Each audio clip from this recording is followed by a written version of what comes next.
This is talking about the visual studies department here. So I guess the first question is, how is the visual studies here at Daniels unique? I won't read all of this to you. I think you all probably know how to read.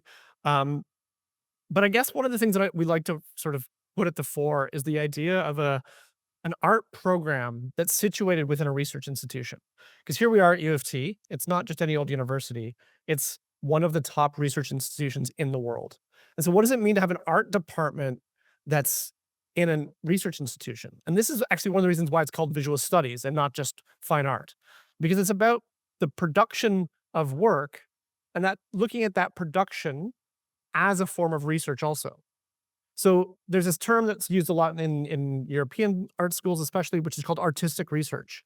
And it means that we look at research as both traditional academic scholarly research, like doing your sort of book learning, like going through your journals, going through your papers, going through your lived experience, but also the idea that making is a kind of research. That artistic making, working with materials, working with the manifestation of art into exhibition forms, is a kind of research itself. So there's that sort of merger of academic and artistic research, or scholarly and academic research. And then one of the things that we like to think about is the fact that not only are we doing both traditional and artistic research, but we're doing it in the context of this massive research institution. So I know we'll get through this a little bit, but when you're studying here, you're not just studying studio and curatorial, but you're taking electives at the same time at other parts of the university. So let's say you want to take a course in women and gender studies.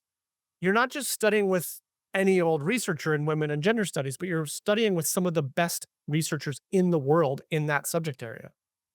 And so when we say take an elective, we don't mean just take an elective. Take that elective, bring that thinking into your practice. It's not just a course to take for fun or to fill a degree requirement, but it's a way to further your thinking, further your research, and further your practice. And so the focus of the work we do here is about thinking about that moment when art becomes public. So art isn't really art until it's made public, till somebody sees it and completes that circuit. And so everything is thought through the lens of exhibition making, either through the studio or the curatorial stream. Obviously, the curatorial stream, that's a bunch of curators working towards a thesis that isn't a public exhibition. Similarly, the studio artists are making their work that manifests in an exhibition. Again, you can read all of this. This is also being recorded, which is why I have to do this in a microphone, if there's a small group of us. Um, and so what you're going to end up doing, this is part of what I've talked about here, is that you're going to be engaging in art making in exhibition contexts, academic and artistic research. You're also going to be doing critical writing or artists writing. And one of the great things about working in this milieu of visual studies is that there's this kind of permissiveness, or there's this kind of there was a guest speaker last night, the artist Pio Abad, who talked about how artists and curators have this ability to be irresponsible in how they look at research. That we don't research the same way like a sort of proper academic does research. Artists and curators have this way of researching that has some freedoms in it, so that when we're doing critical writing or academic writing, there is a space for writing that plays with that format, that questions that format, and allows for artistic strategies in the writing itself. So, one of the other ways that we think about it as being unique, again, is this diverse academic ecology. Partly that we're in this Daniels faculty that already has, yes, in the visual studies, studio and curatorial practice, and the interplay between those two methodologies. But we're also situated here in this faculty that has architecture, landscape, design, urbanism, and at the graduate level, we have forestry as well. And so we're already enmeshed in a deeply interdisciplinary um, context. And this is what art is these days. Like, art is no longer just about making pretty pictures. Art and art objects are participating in a big game of interdisciplinary swapping. Artists are stealing from every discipline all the time, right? They're collaborating with researchers, they're collaborating with other thinkers. And so this is part of this ecology that we're a part of. And again, we have that interplay, and you have courses that are going to be taught that are both studio and curatorial students together. You also have the connection to the professional arts community here in Toronto. I mean, here we are in Canada, in the city that has the most number of museums, galleries, artist run spaces, artist pop ups. And so you get to take advantage of being here and being situated within that local context where you have places like MoCA, like the Power Plant, like the AGO, like Oakville Galleries, like all of the commercial galleries, like Cooper Cole, Susan Hobbs, Daniel Feria, all these commercial galleries. And then you've got artist run centers like YYZ, A Space, Art Metropole, all these places that have deep histories and deep connections to local practice. And then you can see the number 4 there on the list, experiential learning opportunities. And I know that this phrase experiential learning is something that has had quite a lot of currency of late, especially the last, let's say, 5 to 10 years. This idea of experiential learning. We see it in a lot of other disciplines with things like internships, with co-op placements. Well, guess what? Everything you do in a visual studies course is experiential learning because you're working with faculty who are practitioners, who make work, exhibit work, curate work. You're working with people who are already practicing and you're getting to sort of bounce your ideas with them. They are working with you to see your work through. Well, that's experiential. You're working towards an exhibition. That's experiential. So we have that in spades, but guess what? We also have things like internships.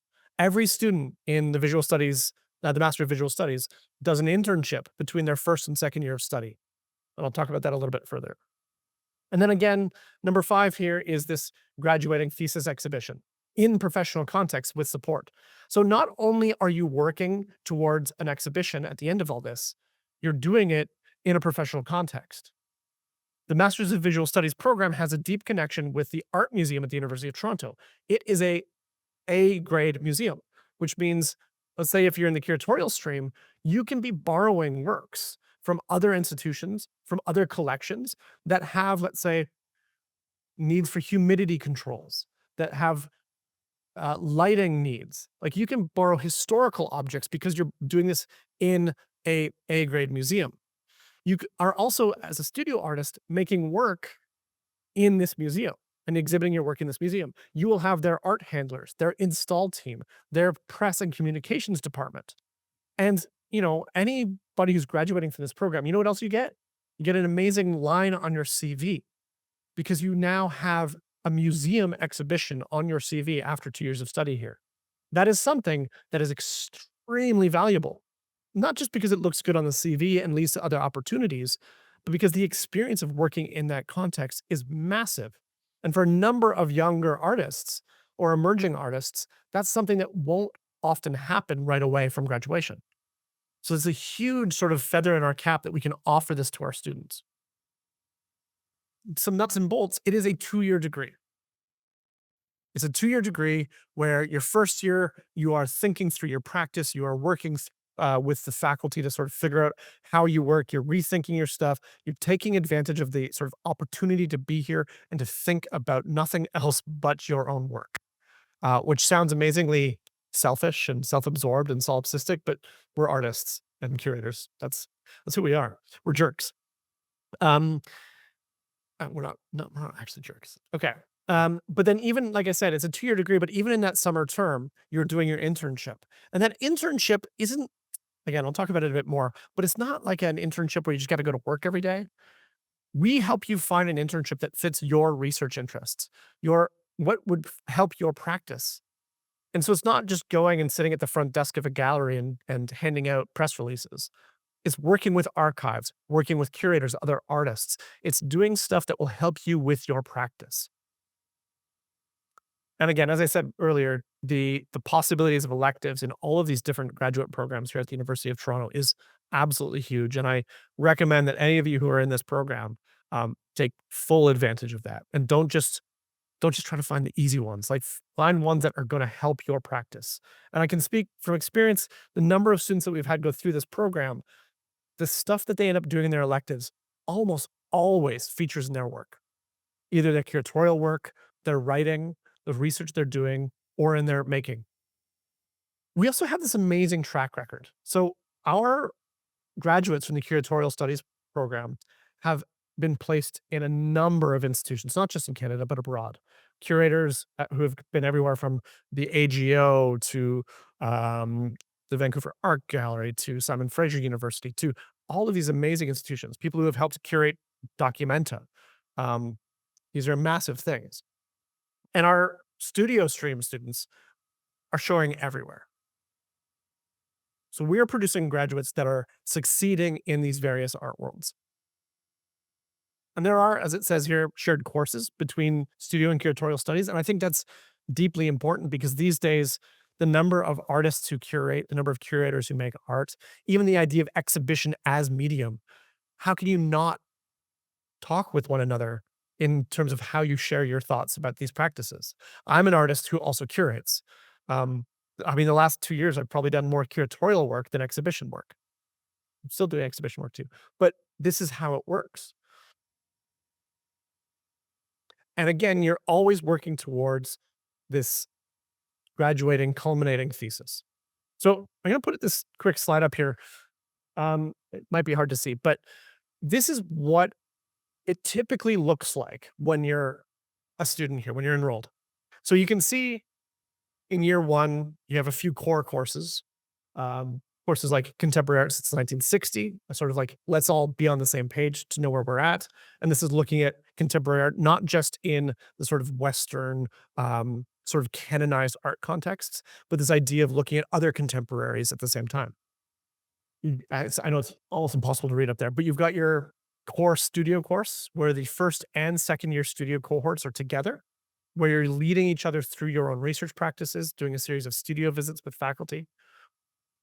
You have room for an elective. Again, right off the bat, let's do an elective. Let's bring other thinking into our studios. And you've got a course called the MVS Pro Seminar, which I'll talk about a little bit more in a bit. Then in the winter semester, you're again taking a sort of contemporary art theory and criticism course, again, to get grounded in the discourses that are sort of really have the most currency in contemporary art dialogue right now.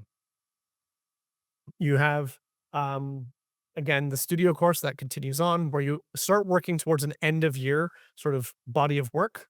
And this is a body of work that you're working through your first year. And maybe it's stuff that's going to lead towards your next year's thesis exhibition. Or maybe it's not. Maybe this is stuff you needed to sort of exercise and get worked out to be able to move on to the next major project. The MVS Pro Summer continues. Then you can see at the end of year one, you move into the summer semester where you have your internship. And then in year two, you start really working towards this thesis exhibition. You do have a couple of core courses, like a reading and writing course, a writing and research course. This is where you start crafting your written thesis that goes alongside your exhibition. Artists write, artists write all the time. And so it's a big thing that we do here is that we acknowledge that we're in this research institution and ask the artists to write alongside their practice.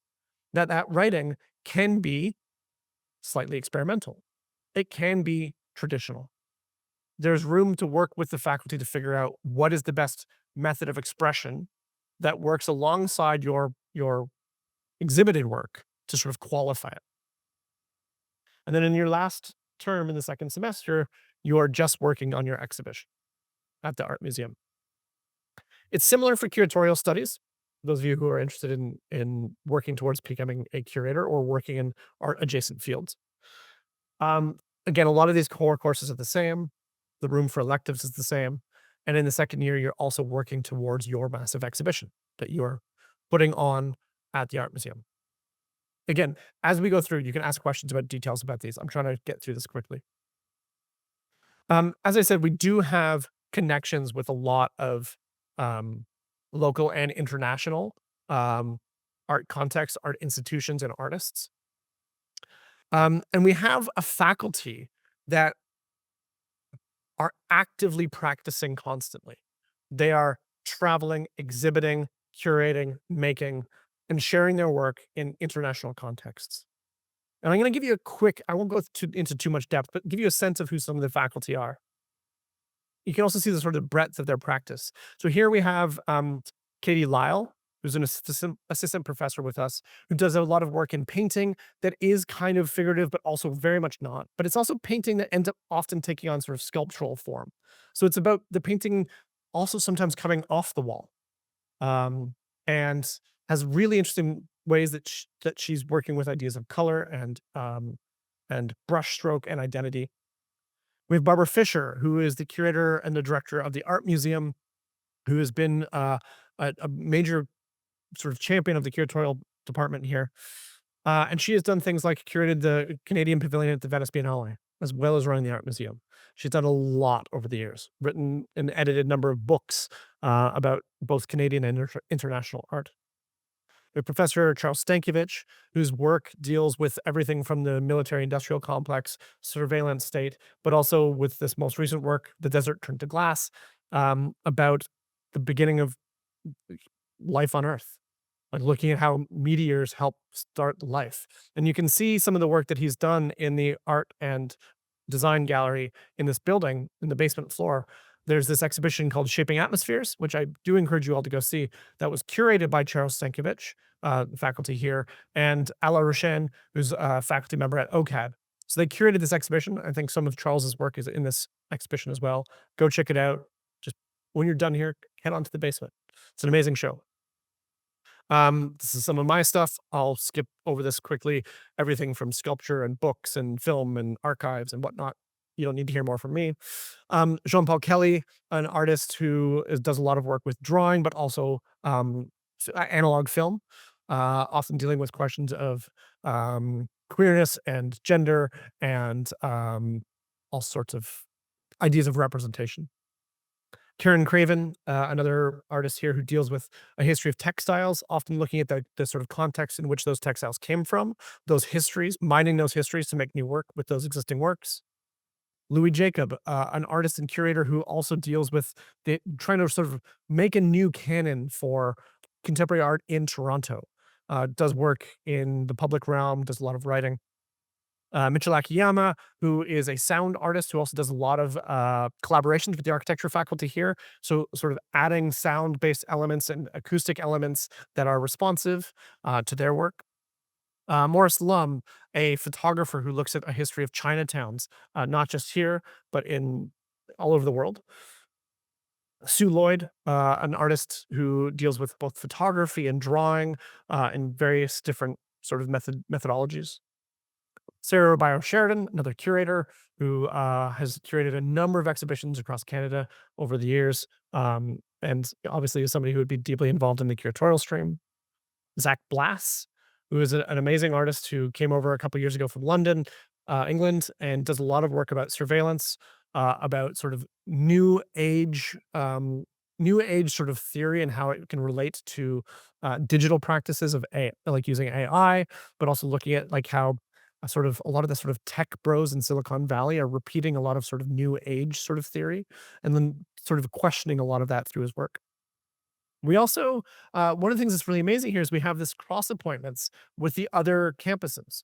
So University of Toronto Mississauga and University of Toronto Scarborough campus, their programs, like we have the Department of Visual Studies at UTM. So Maria Hupfeld is one of the artists who's there, an Indigenous artist who makes a lot of work about Indigenous practices, works in collaboration with the Native Art Department to sort of question how Indigenous art can work within institutions, but also looking at sort of Indigenous practices as they also relate to joy. We have Will Kwan, who's an artist who's based at Scarborough, again, dealing with all sorts of things about everything from Chinatowns and suburbia to neoliberal practices. Emmanuel Oshahor, a fairly new appointment at Scarborough, who's dealing with new ways of thinking through landscape painting, which is it's an amazing way to sort of bring that back into the contemporary. Patrick Cruz, an artist who is based here, but also works a lot in the Philippines, with obviously a very sort of maximalist aesthetic, working with and does a lot of collaboration and these again these things where he's trying to inject a different kind of livelihood and life into the spaces of art. Marla Hladi, another artist who works a lot with sound and acoustical objects in ways that, again, use sort of responsive technologies, but also have massive sculptural presence. Sanaz Mazanani, who's another artist who works with aspects of photography where you can have a different kind of physical reality for photography that's just not just about photographic paper any longer. Okay, that's you can move on from faculty. I told you I was going to try to be quick. We also have, again, a lot of connections to the institutions around us, like the Art Museum, the AGO, and the power plant. And these are things that we like to help our students with, make connections, set them up to have relationships. I mentioned before that there's this course called the Pro Seminar that students have to take. The Pro Seminar is our basically our public lecture series. And so it is public. There's these talks. We invite international makers, thinkers, curators, artists, scholars to come and give a talk that is public, but our students have to go. But then they also meet with the students in one-on-one sessions, with studio visits, with workshops, master classes. And you can see that from this list here, I won't name them all, but we are bringing some of the biggest name practitioners in the world. Just last night, we had Pio Abad, who I mentioned, who is this year nominated for the Turner Prize, which is like one of the top art prizes in the entire world. He was here last night speaking with our students. He met with two more of the students this morning before flying back to London. We've had curators doing everything from Documenta, people who are who was running the Aga Khan Gallery, sorry, no, the Albert Knox Gallery in Buffalo. So this is this amazing way that we bring this international network of artists and thinkers and curators to our students so that they are able to bounce their work off of, bounce their ideas off of, test things with practitioners in the field. And then these speakers, like, this is how like my career happened when I went to grad school. It's like through the people that I met in my studio, I started collaborating with them, working with them, and that's how my career took off. So these connections, this is how the art world works. It's like through meeting people, through talking, through exchange, through dialogue, through collaboration. And so we want to foster that as much as possible. So you can, and we have, I don't know, we probably have about 10 visitors a year, which is it's a really amazing resource. And you can see, you've probably seen some of these posters around in the building. Have a look, get a sense of who's been coming this year.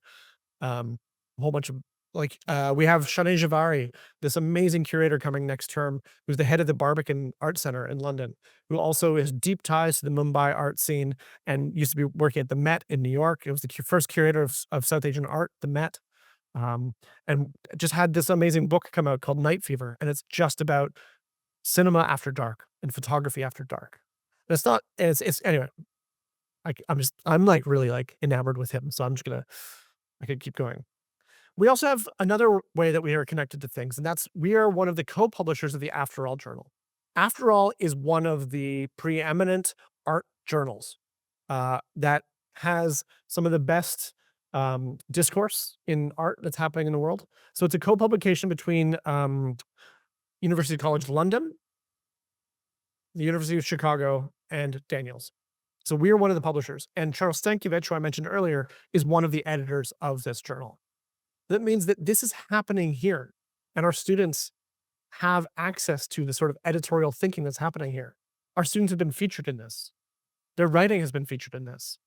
This is not something to scoff at. This is like an amazing resource that very few schools have. And as I mentioned earlier, some of the experiential learning things, and this is a big thing for us.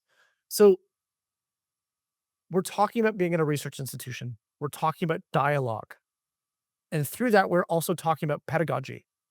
Many artists go on to teach, partly for the paycheck, absolutely, but partly because they love being in dialogue with others. I love teaching. This is how my brain keeps working. This is how I keep my ideas flowing. I learn from my students. We bounce off each other. I've collaborated with my students on a number of occasions, invited them into exhibitions, and vice versa.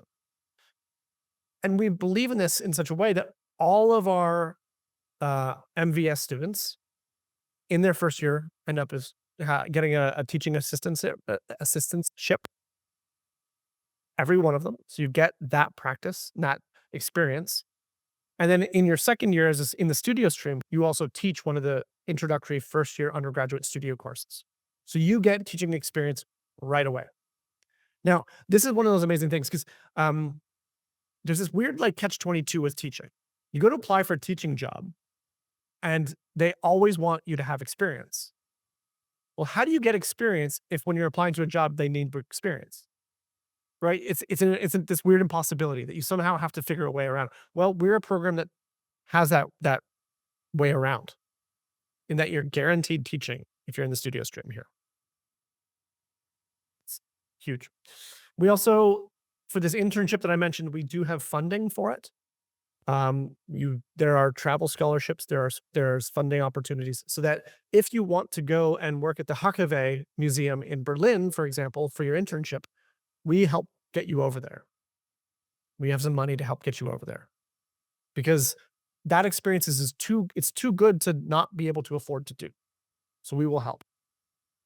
And again, as I mentioned before, your graduating exhibitions also have financial help. So if you're in the curatorial stream, you are given a budget. I think last year, I think each student was given $10,000 budget to make your exhibition. And then the studio students also get a small budget of, I think, $2,000 of production money to work towards their exhibition for the making of their stuff. But then they're also supported by the install team at the art museum, right? Which is not free. You don't have to pay for it, but it's these hidden costs the students don't ever have to feel. Similarly, all of the communication efforts of the museum are done through their professional sort of channels. So that's again resources that are offered and granted to the students. And again, you also have that amazing exposure that when you're showing your thesis show, it's at a public institution. It's at a public museum. That means you have more people seeing your work, which is why we're doing this, right? Just a couple other examples of some of the other ones. And if you're curious, if those I see some of you have been taking photos of the screen. It's great. Because you can't click this screen, but here are a bunch of links to a number of the past exhibitions. So you can see some of them are the studio ones, and then a number of them are the curatorial exhibitions that have happened at the art museum. So if you want, you can also just go to the art museum website and find them. Um, I might just leave it there to open this up for questions. I'm sure there are a lot of questions about the application process, about portfolio, about how how to sort of position yourself, about funding. I will say, and this is a big one, um, all of our students in the MVS program, uh, with the combination with your TA ships, with your teaching, and with the entrance awards that we give you, every MVS student's tuition is covered. Good news, right? Isn't that a good one to end on? Right. Yeah. So I'm happy to answer some questions. Yes. Yeah, so every student is given, in your first year, a $10,000 entrance award, and then you get the TA ship. So the money that comes in from the TA ship, we know that that will cover. International students is a bit different, because the obviously it's a bit different, but I don't I our friend Alex is at the back, who works in recruitment. Hi. Alex has lots of those sort of granular questions about international students and how that works with tuition. With your letter of offer when you're accepted, it tells you that you are getting a minimum of 25,000 over the 2 years. So that's the entrance awards through teaching, through TA ships. So that's how much you get. Now, how you want to apportion that for an international student is a bit different, but you still get a big chunk of help, let's say. I can't believe I haven't mentioned that. That's a huge part of this thing. Okay. We are a very small cohort and we would like to keep it that way. We allow 4 studio students and 4 curatorial students per year. There are some years where we let in fewer if we are feeling like the candidates aren't as strong as we'd like. This is important in terms of our resources, in terms of the studios, in terms of access and contact time with faculty, in terms of having a really tight cohort that gets to know each other, work with each other, collaborate with one another. And it just means that you have space in the museum to show your work. If there was 18 of you, you're all getting, like 2 square feet. That doesn't work. So it's more about setting up the conditions for a intimate but rigorous dialogue an intimate but rigorous series of collaborations, and a way that we can share resources in a way that still benefits the students the best that is possible.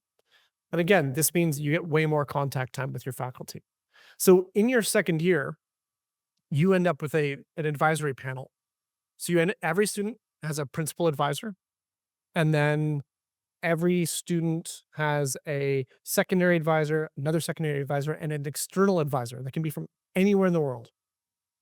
And if we had so many students, we wouldn't be able to have that kind of dialogue. It would be too taxing. Um, and there are some programs out there right now that do let in bigger cohorts.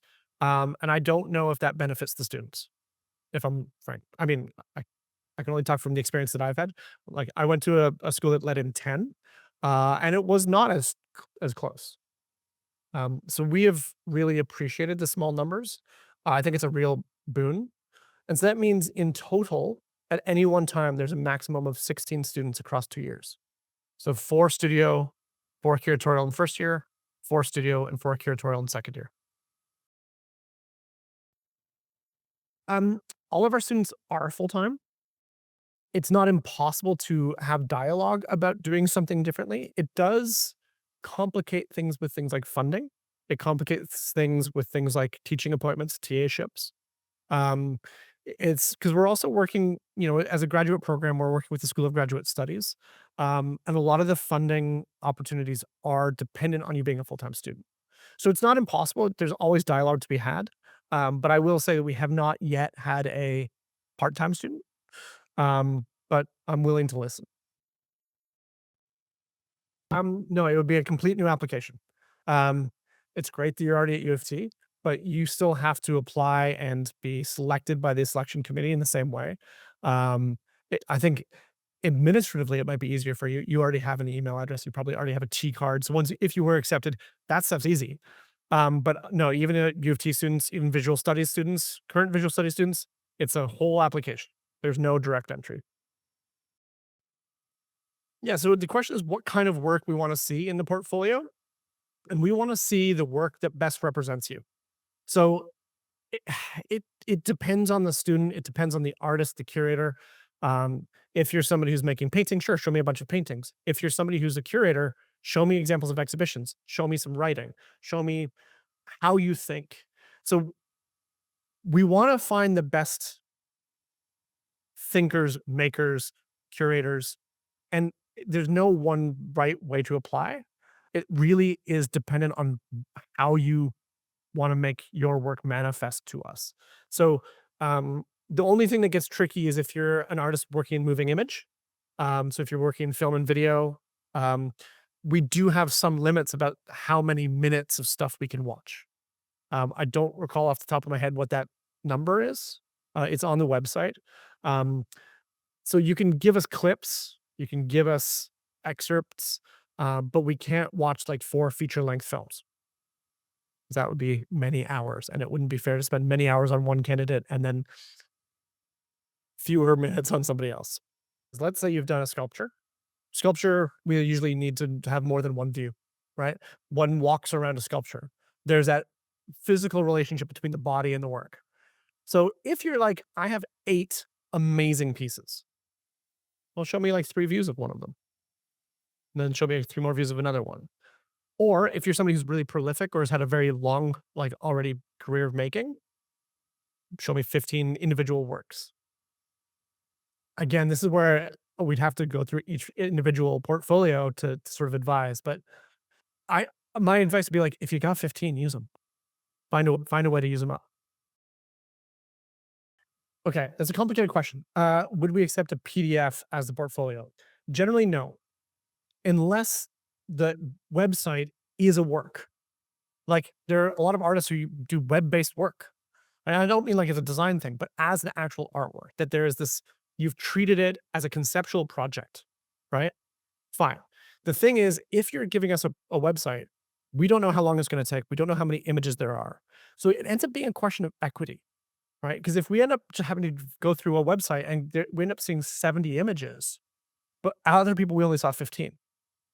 right? So we have to ask you to limit it in the way that we've set it out, just that when we're looking at people, we're trying to make it as equitable as possible. And some people say like, "Oh, for more images, look at the website." We won't for that very reason. Because again, if we look at one person's website, we have to look at all of them, and we don't know the level of um, depth from a website. Like some artists' websites, like 3 images, right? And some artists are exhaustive. So we just have to limit it to what has been submitted. Um, so just that way that the selection committee is all looking at the same material and the same number of bits from each student. Yeah, I think we asked for, like, Vimeo links or something like that for video, but again, with a minute cap. And we will be brutal, like, we've had people who submitted, like, 20-minute videos, and we'll stop after 5 minutes. We'll be like, "Okay, we said 5 minutes. We will not watch further," just because again, we're trying to do this in the most equitable way as possible. I mean, anytime you're selecting things like this, it's so tricky to do it in an equitable way, so we have to do everything we can to try to hit those lines. Nope. We don't have the rights to share the works of other people. Um, that's and again, it's a personal thing. So we could ask students. You could try to reach out to grads and say, "What did you apply with?" To current students, but that's like a copyright issue. Like that's not my stuff to share. That's their intellectual property. So I will not share them.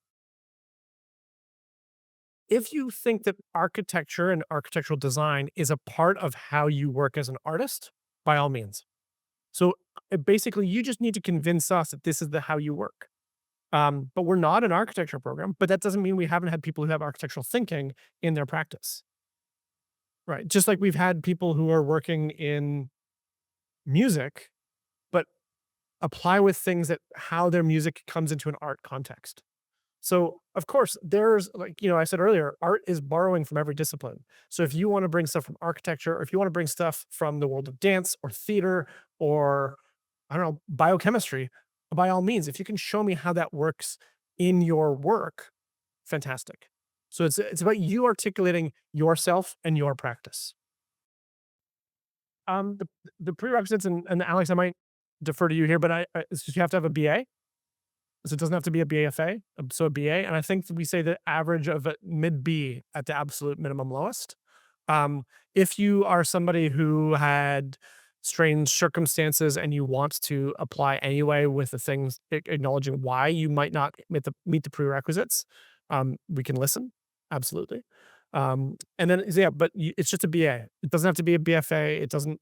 No, it's we've had people from coming from all sorts of undergraduate degrees, from all sorts of different places in different fields and disciplines, and that doesn't preclude them from being an amazing artist. Yeah, there is a written component. There's like a letter of intent and research. So it's like, what do you propose to do here? No, just because you propose to do it, it'll change. I have not met a single student who has come here and what they said in their application letter is exactly what they did. If that was the case, why come to school? Like, if that was the case, like, why come and meet with these faculty who are gonna push your ideas and push your research and give you things to think about that you can take on or reject, right? So it's a way for you to demonstrate how you think about your making, how you think about artistic research, how you position yourself in the context of contemporary art discourse, right? So there is a statement that's part of it. Absolutely. Please feel free to reach out and email if you have further questions. I am accessible. The registrar's office and admissions, Alex, there, everybody there is very accessible and very friendly. So just please feel free to reach out.